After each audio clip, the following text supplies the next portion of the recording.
മുത്തുനബി സല്ലല്ലാഹു അലൈഹി വസല്ലമ തങ്ങൾ പറഞ്ഞു, മൻ നളറ ഫീ ദീനിഹി ഇലാ മൻ ഹുവ ഫൗഖഹു ഫഖ്തദാ ബിഹി.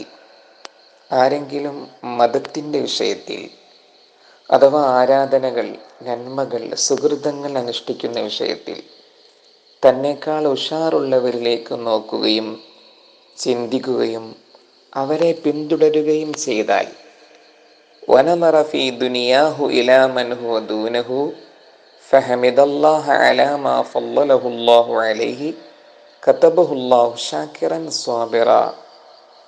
ദുനിയാവിൻ്റെ സുഖസൗകര്യങ്ങളുടെ വിഷയത്തിൽ തന്നേക്കാൾ താഴേക്കിടയിലുള്ളവരിലേക്ക്, തൻ്റെ അത്ര സുഖങ്ങളൊന്നും ലഭിച്ചിട്ടില്ലാത്ത ആളുകളിലേക്ക് നോക്കുകയും അവരെക്കാൾ തനിക്ക് അള്ളാഹു നൽകിയ അനുഗ്രഹങ്ങളുടെ പേരിൽ അള്ളാഹുവിനെ സ്തുതിക്കുകയും ചെയ്താൽ, അള്ളാഹുവിനെ ഹംദ് നടത്തുകയും ചെയ്താൽ, അവനെ അള്ളാഹു തആല നന്ദിയുള്ളവനായും ക്ഷമയുള്ളവനായും കണക്കാക്കുകയും രേഖപ്പെടുത്തുകയും ചെയ്യും. ദീനിൻ്റെ വിഷയത്തിൽ, നന്മ ചെയ്യുന്ന വിഷയത്തിൽ തന്നെക്കാൾ ഉഷാറില്ലാത്തവരിലേക്ക്, തന്നെക്കാൾ താഴെയുള്ളവരിലേക്ക് നോക്കുകയും ഭൗതികമായ സുഖസൗകര്യങ്ങളുടെ വിഷയത്തിൽ തന്നെക്കാൾ മികച്ചവരിലേക്ക് നോക്കുകയും തനിക്ക് ലഭിക്കാത്തതിൻ്റെ പേരിൽ, തനിക്ക് നഷ്ടപ്പെട്ടു പോയ പലതിൻ്റെയും പേരിൽ ദുഃഖിക്കുകയും ചെയ്യുന്നവൻ, അവനെ അല്ലാഹു തആല ഷാക്കിറും സ്വാബിറുമായി രേഖപ്പെടുത്തുകയില്ല.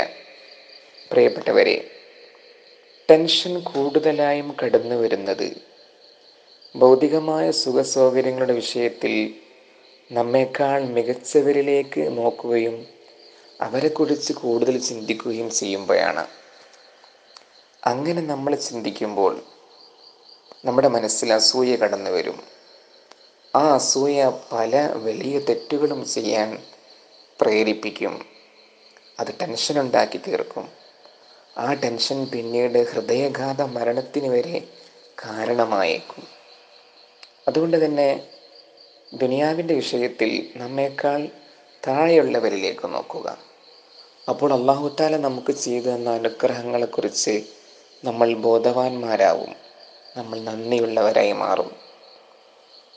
നന്മ ചെയ്യുന്ന വിഷയത്തിൽ, ആരാധനകൾ നിർവഹിക്കുന്ന വിഷയത്തിൽ സ്വാലിഹീങ്ങളിലേക്ക്, മഹാന്മാരിലേക്ക് നോക്കുകയും അവരെ ഫോളോ ചെയ്യുകയും ചെയ്യുക.